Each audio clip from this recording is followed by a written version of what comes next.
We hear all the time that we need to have a strong core to protect our back, to create a nice supported structure in through the pelvis. There's a little bit more to that. And I want to really make sure that you're strong in your identification of what that core is. When we talk about the core, we're talking about that deepest abdominal muscle, the transverse, as well as the pelvic floor musculature. But again, it's about creating a support structure, an uplifting sensation through the pelvis, but also a relationship with the rib cage to truly protect the spine. We'll often talk about moving with purpose and your intention of your movement. Your intention of creating that support and that length through the spine.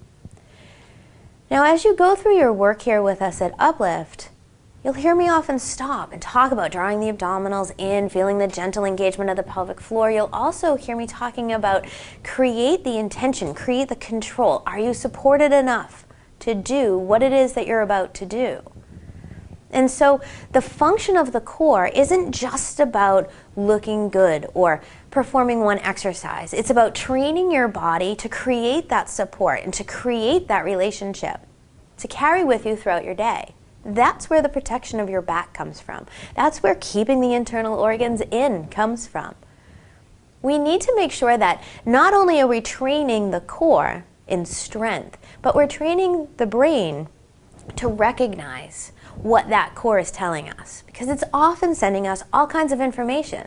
And we need to have this continual check-in with ourselves to make sure that we are supported, that the spine is long and open, that we've got the support and the uplift from the pelvic floor, the relationship down with the rib cage, to move with the intention of staying safe.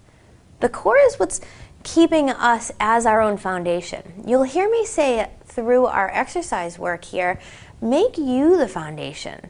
It's not where your foot hits the floor or where your hand is holding the band, it's you. And then we integrate the limbs onto that base. So that's where the strength comes from. Deeper into the abdominals, the pelvic floor, and then we have some of the more superficial muscles. You'll feel the rectus working, you'll feel the obliques, the hips. All of those play a role. We don't want to use the hips to just push our pelvis into place. We want to get that control from within. We want to create that foundation. Then we can continue to move with purpose.